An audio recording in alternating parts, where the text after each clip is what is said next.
వాడి cameraman Seenu cameraman. Good evening to everyone. Good evening.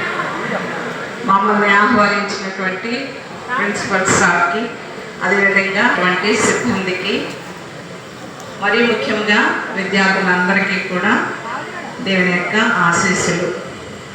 Okay, ఇప్పుడు వరకు మీరు క్రిస్మస్ గురించి కొన్ని పాటల ద్వారా విన్నారు, అవునా? మీ స్నేహితులందరూ పాడారు. ఆనందంతో ఆహ్లాదకరంగా చేసుకునేటువంటి పండుగ. ఎందుకు?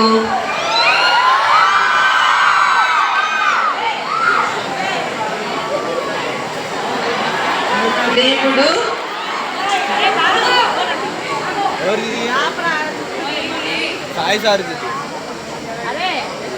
మన మధ్య ఒక మన వ్యక్తిలాగా పుట్టినటువంటి శుభదినం క్రిస్మస్. క్రిస్మస్ అంటే క్రైస్ట్ మాస్, క్రీస్తు. క్రైస్ట్ అంటే క్రీస్తు, మాస్ అంటే అందరూ కూడి కొనియాడేటువంటి పండుగ, ప్రార్థనా సమయం. అయితే ఈ క్రిస్మస్కి దేవుడే ఈ లోకానికి ఎందుకు మానవుడిగా రావాల్సి వచ్చింది? ఎంతోమంది నాయకులు, రాజులు, ప్రవక్తలు, అంటే జరగబోయే తెలియజేసేవాళ్ళు ప్రవక్తలు, వాళ్ళందరూ ఈ లోకంలో జీవించి మంచిని నేర్పిస్తూ ఉన్నారు. ఎవరు పట్టించుకోవట్లేదు. ఎవరి లోకంలో వాళ్ళు ఉన్నారు, ఎవరి స్వార్థంలో వాళ్ళు జీవిస్తున్నారు. అక్కడ ప్రేమ, సేవ అనేవి లేవు. స్వార్థంతో అందరూ దోచుకుని ఇతరులకు హాని చేయటమే మొదలుపెట్టారు. అటువంటి సమయంలో కొంతమంది దేవునికి మొరపెట్టారు, మమ్మల్ని రక్షించు దేవా, మేము బాధపడుచున్నాము, మేము అన్యాయంగా ఇక్కడ జీవించుచున్నాము, మాకు ఒక రక్షకుడు కావాలి, మమ్మల్ని విమోచించేటువంటి వ్యక్తి కావాలని దేవునికి మొరపెట్టినప్పుడు దేవుడే స్వయముగా మానవుడిగా ఈ లోకానికి వచ్చినటువంటి సమయము ఇది క్రిస్మస్. అందుకే క్రిస్మస్ మనం ఎంతో సంబరంగా జరుపుకుంటాం. ఎందుకు? దేవుడు మనతో ఉన్నారు, మనకే భయము లేదు. ఇమ్మాన్యుయేల్ అని పిలవండి అని దేవదూత చెప్పింది అక్కడ ఉన్నటువంటి ప్రజలకు. ఇమ్మాన్యుయేల్ అంటే దేవుడు మనతో ఉన్నారు. ఇప్పుడు దేవుడు మనతో ఉన్నప్పుడు మన నడవడిక, మన ప్రవర్తన, మన క్రియలు అన్నీ కూడా వేరుగా ఉంటాయి.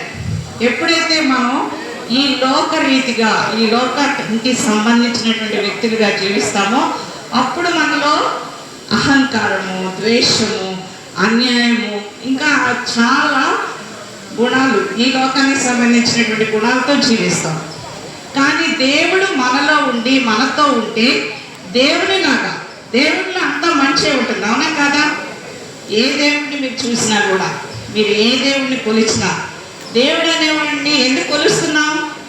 మనకి అతీతగా, డిఫరెంట్గా, అవునా కదా? మనలాగా ఉంటారు, మానవులాగా.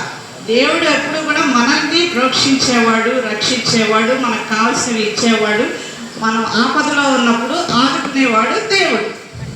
అటువంటి దేవుడు మనతో ఉన్నప్పుడు మనకు భయం ఎందుకు? ఆ దేవుడు మనతో ఉండాలి అనుకుంటే మనం దేవుని బిడ్డలాగా జీవించాలి. అందుకే దేవుడు తన మార్గాన్ని మనకి చూపించారు. ఈ లోకానికి వచ్చి ఇతరులను క్షమించటం, ఆపదలో ఉన్న వాళ్ళకి సహాయం చేయటం, దిక్కుమొక్కు లేని వాళ్ళని ఆదుకొనటం, అనారోగ్యంతో ఉన్న వాళ్ళకి స్వస్థత కలిగి చేయటం, దేవుడినే పరీక్షించాలని చూశారు చాలాసార్లు అప్పుడు ఉన్నటువంటి అధికారులు. అయినా కూడా దేవుడు వాళ్ళకి ఎలా సమాధానం చెప్తే వాళ్ళకి తెలుస్తుంది దేవుని యొక్క మార్గం అని. చాలాసార్లు అనేక రీతిలుగా ఉపమానాల ద్వారా దేవుడు ఈ లోక ప్రజలకు తన యొక్క సందేశాన్ని అందించారు. అటువంటి దేవుడు ఇప్పుడు మన మధ్య ఒక కుమారుడిగా కన్య ద్వారా, మరి తల్లి ద్వారా పుట్టినప్పుడు మనం సంతోషిస్తున్నాం. ఎందుకంటే దేవుని యొక్క మార్గం మనం తెలుసుకుని దేవుని యొక్క బిడ్డలుగా జీవించినట్లయితే ఈ లోకంలోనే తప్పకుండా మనకి మోక్షంలో స్థానం లభిస్తుంది. ఈ లోకంలో ఎంతకాలం ఉంటాం మనకు తెలుసు. 60 సంవత్సరాలు, 50 సంవత్సరాలు, లేకపోతే 30, 100, అంతకంటే ఎక్కువ మంది ఇప్పుడు జీవించట్లేదు. అందరూ ఖచ్చితం. మనకు ఒక ఎండ్ ఉంది. ఆ ఎండ్ తర్వాత ఏంటి? మన ఆత్మ ఈ లోకంలో మనం సక్రమంగా మంచిగా జీవించినట్లయితే దేవుని దగ్గరికి వెళ్తుంది. ఆనందంతో మనం దేవుని స్తుతిస్తాం. ఈ జీవించాలంటే, ఈ లోకంలో మనం మంచిగా ఉండాలంటే దేవుని కృపలో జీవించాలి. అందుకే దేవుడు చూపించినటువంటి మార్గాన్ని మనం ఎన్నుకొని ఆ మార్గంలో జీవించాలి. మీరు స్టూడెంట్స్గా నేను చదువుకోవాలి, నేను జ్ఞానం పొందాలి, నేను క్రమశిక్షణలో ఎదగాలి, నా జీవితం ద్వారా నేను సంతోషపడాలి, ఇతరులు సంతోషపడాలని ఉంటుంది మీకు. అవునా కదా? ఎవరికి ఉండదు నేను మాత్రమే సంతోషంగా ఉండాలి, నేను మాత్రమే చదువుకోవాలి, నేను మాత్రమే ఉద్యోగం చేయాలి, నేను మాత్రమే తినాలి, నేను మాత్రమే ఆనందంగా ఉండాలని ఎవరికి ఉండదు. నేను కష్టపడి పైకి వచ్చి నేను సంపాదించి మా తల్లిదండ్రులను, నా ఇంటి వారిని, ఇంకా వేరే వారిని ఆదుకోవాలి. అలా చేస్తేనే మనకి పుణ్యం ఉంటుంది. అవునా కదా? పాప పుణ్యాలు రెండు ఈ లోకంలో ఉంటాయి, మీకు తెలుసు కదా. పుణ్యం కోసం జీవిస్తాం.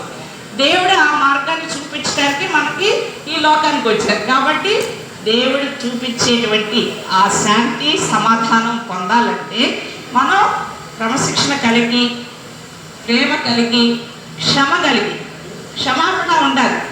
మనం ఇతరులను క్షమించాలి.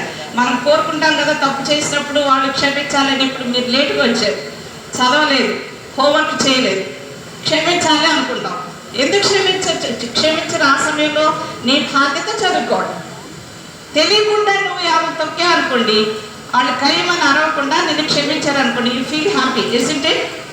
అలాగే మనం ఇతరులకు హాని చేయాలి అని తలంపుతో కాకుండా తెలియకుండా ఏదన్నా చేస్తే క్షమాపణ మనం ఇవ్వాలి, వాళ్ళు కూడా ఇవ్వాలి. మనం అనుకుంటాం వాళ్ళు క్షమించాలని, మనం కూడా ఇతరులని క్షమించాలి. అలా ప్రేమ కలిగి, క్షమగుణం కలిగి, అన్యాయం చేయకుండా న్యాయంతో జీవించడం క్రిస్మస్ యొక్క ముఖ్య సందేశం. కాబట్టి దేవుడు మనకు అందించే ఈ సందేశాన్ని మనం స్వీకరించి సంతోషంతో మనం ఈ పండుగను చేసుకుంటాం. పండుగ మన ఇంట్లోనే కాదు. ఇప్పుడు చూడండి, మీరు చూసే ఉంటారు, ఈ పండుగ చేసుకునేటువంటి కుటుంబాలు దేవుని ఆరాధిస్తానికి వెళ్తారు. తర్వాత వాళ్ళు చేసుకున్నటువంటి పిండి వంటల్ని ఇతరులకు సంతోషంతో ఇస్తారు. పేద ప్రజలుంటే వాళ్ళకి బట్టల సహాయము, దానం చేయటం, తర్వాత ఏదో ఒక రూపేణ సహాయపడతారు. ఈ పండుగ సమయంలోనే కాదు దేవుడు మనకు చెప్పేది, పండుగకు మాత్రమే కాదు, అన్ని వేళలా ఎప్పుడెప్పుడు నువ్వు సహాయం చేయగలవో అప్పుడు ఇతరులకు సహాయం చేసి మనం తృప్తి పొందాలి, ఇతరులను కూడా తృప్తిపరచాలి. మీరు చూసే ఉంటారు, శాంటా క్లాస్ ఇప్పుడు వచ్చాడు, రెడ్ డ్రెస్, అవునా కదా? తెల్లగడ్డ, రెడ్ డ్రెస్. ఆ శాంటా క్లాస్ అనేటువంటి వ్యక్తి అసలు రూపం అది కాదు, మామూలు సాధారణ వ్యక్తే. అయితే తను జీవించినటువంటి 4వ శతాబ్దంలో చాలామంది పేద ప్రజలు ఉండేవాళ్ళు అంట.